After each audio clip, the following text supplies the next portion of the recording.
എന്ന വീഡിയോയിലേക്ക് ഹൃദ്യമായ സ്വാഗതം. കപടഫലത്തെക്കുറിച്ച് പറയാൻ പോയത് എനിക്കൊരു പണിയായി.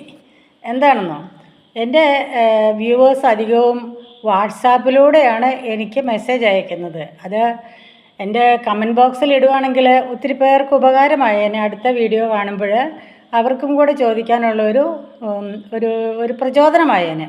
പക്ഷേ എൻ്റെ വാട്സാപ്പിലേക്ക് എനിക്ക് ഒരു മെസ്സേജ് അയക്കുന്ന വീഡിയോയ്ക്കല്ല. അപ്പോൾ അങ്ങനെ നിങ്ങളൊന്ന് ചെയ്യുകയാണെങ്കിൽ കൊള്ളായിരുന്നു. നിങ്ങളുടെ എല്ലാ അഭിപ്രായങ്ങളും കമൻറ്റ് ബോക്സ് ഞാൻ ഒരെണ്ണം ഓപ്പൺ ആക്കി ഇട്ടിട്ടുണ്ട്. അപ്പോൾ ഈസി ആയിട്ട് കാണാം. ഇത് കപടഫലമാണെന്ന് പറഞ്ഞപ്പം ആർക്കും വേദനിച്ചില്ല. പക്ഷേ ആപ്പിൾ കപടഫലമാണെന്ന് പറഞ്ഞപ്പോൾ പലരും apple A day keeps the doctor away. അപ്പോൾ അത് കപടഫലം ഫോൾസ് ഫ്രൂട്ട് എന്ന് പറഞ്ഞപ്പം ഒരു ചെറിയ ബുദ്ധിമുട്ട് അനുഭവപ്പെടണ്ട. ഇതുണ്ടല്ലോ, ഇത് എനിക്കിവിടെ മുമ്പ് ഒരു ബംഗാളി പയ്യനും പിന്നെ ഒരു ഹിന്ദി പയ്യനും ഇവിടെ എനിക്ക് ഹെൽപ്പ് ചെയ്യാനായിട്ട് താമസിച്ചിരുന്നു. ഈ പഴത്തെക്കുറിച്ച് അവരും എൻ്റെ വീഡിയോ കാണുന്നുണ്ടെന്ന് വിചാരിച്ചു. ഈ പഴത്തെക്കുറിച്ച് കേട്ടപ്പോൾ അവർ വേറൊരു വീട്ടിലുണ്ട്. അവർ വന്ന് ഇതെടുത്തുകൊണ്ട് പോയി അത് നല്ല സൂപ്പർ അച്ചാറാക്കി. ഇതിന് വേറെ ഗുണങ്ങളുണ്ട്. ഇത് നമ്മുടെ കുടംപുളിയുടെ ഉപയോഗമാണ് അവർക്കെന്നാണ് പറഞ്ഞത്, നമുക്കറിയില്ലെങ്കിലും. അപ്പോൾ ഇത് കൊണ്ടുപോയി അവർ ചെറുതായിട്ട് അരിഞ്ഞ് ഉണക്കി വെച്ചേക്കും. അത് നമ്മൾ പുളി ഉപയോഗിക്കുന്ന പോലെ. പിന്നെ പച്ചയ്ക്ക് തന്നെ മീനിൻ്റെ കൂടെയൊക്കെ ഇട്ട് കറി വെക്കും. പിന്നെ ഇതിൻ്റെ ഉപയോഗം ഉണ്ടല്ലോ, ഇത് ചെറുതായിട്ട് അരിഞ്ഞ് ഉപ്പിട്ട് തിരുമ്മി വെച്ചിട്ട് നമ്മൾ മാങ്ങ അച്ചാറിടുന്നില്ലേ, അതുപോലെ അച്ചാറിട്ട് അതിന് ശേഷം അതിനകത്ത് ഞാൻ ചില മാങ്ങയ്ക്ക് അച്ചാറിനകത്തൊക്കെ ഈത്തപ്പഴവും ശർക്കരയും ചേർക്കാറുണ്ട്. അവർ ശർക്കര ചേർത്താണ് അത് ഉണ്ടാക്കിയത്. അടിപൊളിയായിരുന്നു കേട്ടോ. ഉണ്ടാക്കി കാണിച്ചു, എനിക്കും ഇഷ്ടപ്പെട്ടു. അപ്പോൾ ഞാൻ വിചാരിച്ചു, ഞാൻ പക്ഷേ കഴിച്ചൊന്നുമില്ല, അവരുടെ ഭക്ഷണമല്ല, അവരെടുത്തോട്ടെ എന്ന് വിചാരിച്ചു. അവരിടയ്ക്കിടയ്ക്കൊക്കെ ഇവിടെ വരുന്നവരാണ്. അപ്പോൾ അങ്ങനെ അവർക്കത് ഉപകാരമായി, എനിക്ക് ഉപകാരമായില്ലെങ്കിലും. പിന്നെ കപടഫലത്തിന് ഉത്തരം കൊടുക്കണമല്ലോ, അതിനാണ് ഇന്ന് വന്നിരിക്കുന്നത്. പണി കിട്ടി എനിക്ക്.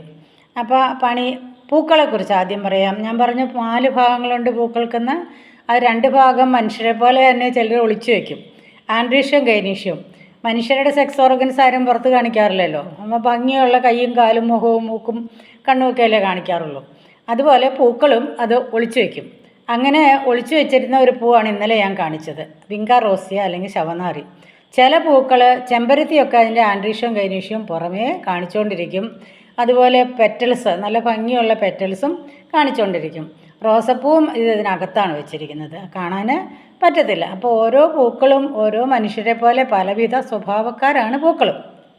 അപ്പോൾ എങ്ങനെയാണ് ഈ കപടഫലമായി തീർന്നതെന്ന് ഇന്ന് പറഞ്ഞു കൊടുത്തല്ലേ പറ്റുള്ളൂ. ഞാൻ പറഞ്ഞു, ഒരു ഫ്ലവർ വെച്ച് തന്നെ കാണിച്ചു തരാം. ഇതൊരു ഫ്ലവർ, ഇതതിൻ്റെ സെപ്പലാണ്, ഇതതിൻ്റെ പെറ്റലാണ്. ഇതിൻ്റെ ആൻഡ്രീഷ്യം ഗൈനീഷ്യം എല്ലാം ഇതിനകത്താണ്.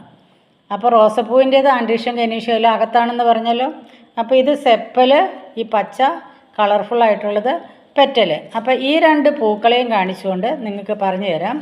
അപ്പോൾ ഇതിനകത്ത് ആൻഡ്രീഷ്യം ഗൈനീഷ്യം ഉണ്ട്. ഇപ്പോൾ ഇവിടം ഈ സെപ്പലും പെറ്റലും കണ്ടോ, പെറ്റലും ഇതിന് നടുവിൽ ആൻഡ്രീഷ്യം ഗൈനീഷ്യം എല്ലാം ഈ സ്ഥലത്തു നിന്നാണ് പുറപ്പെടുന്നത്. ഈ സ്ഥലം, ഇതിന് ഒരു പേരുണ്ട്, തലാമസ്. ഓർക്കാൻ എളുപ്പമുണ്ട്, തലേന്ന് ഓർത്താൽ മതി. അപ്പോൾ ഇതെല്ലാം ഈ 4 ഭാഗങ്ങളും പുറപ്പെടാനായിട്ടൊരു ബേസ് ഉണ്ട്, അതാണ് തലാമസ്. അപ്പോൾ അതും പൂവിൻ്റെ ഒരു ഭാഗം തന്നെയാണ്, പക്ഷേ ഫെർട്ടൈലല്ല. അതായത് ഫെർട്ടിലിറ്റിക്ക് അല്ലെങ്കിൽ അതിന് ഉപകരിക്കുന്ന ആൻഡ്രീഷ്യം ഗൈനീഷ്യമൊന്നും അല്ല. ആ ആൻഡ്രീഷ്യത്തിന്, സെപ്പലിനും പെറ്റലിനും ആൻഡ്രീഷ്യത്തിനും ഗൈനീഷ്യത്തിനും താമസിക്കാനുള്ള ഒരു ബേസ്, ആ ബേസ് തലാമസ് എന്ന് പറയും. അത് വളർന്ന് പഴമായിത്തീരും. അപ്പോഴും അത് കപടഫലമാണ്. അങ്ങനെയാണ് ആപ്പിൾ ഉണ്ടായത്. അപ്പോൾ അങ്ങനെ തലാമസ് ഫലമായി തീർന്നെങ്കിലും അത് ഫലം തിന്നാൻ കൊള്ളാം. നമുക്കിത് സയൻസ് പഠിക്കുമ്പം അതിൻ്റെ റൂട്ട് പഠിപ്പിക്കുന്നതേ ഉള്ളൂ, അതിൻ്റെ കാരണങ്ങൾ. അതുകൊണ്ട് ആരും ആപ്പിൾ തിന്നാതിരിക്കേണ്ട. ആപ്പിൾ കപടഫലമാണ്. ആ ടീച്ചർ പറഞ്ഞത് ഫോൾസ് ഫ്രൂട്ടാണ് എന്ന്. അത് പണ്ടേ തന്നെ ഫോൾസ് ഫ്രൂട്ടാണ്, നിങ്ങൾക്കറിയില്ലായിരുന്നു. അങ്ങനെ അത് അനുചിതമായ അതിൻ്റെ ഒരു ഫ്രൂട്ടിൻ്റെ റിയൽ ബേസ് എന്ന് പറയുന്ന ഗൈനീഷ്യമാണ്. അവിടെയാണ് ഫ്രൂട്ടും സീഡ്സും ഉണ്ടാകുന്നത്.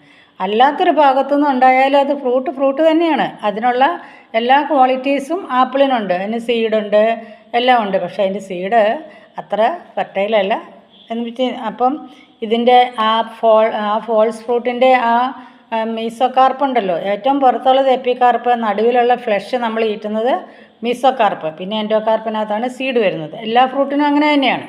അപ്പോൾ അങ്ങനെ ഉണ്ടായ ഒരു ഫ്രൂട്ട് ആയതുകൊണ്ടാണ് അതിനെ കപടഫലം അല്ലെങ്കിൽ ഫോൾസ് ഫ്രൂട്ട് എന്ന് പറയുന്നത്.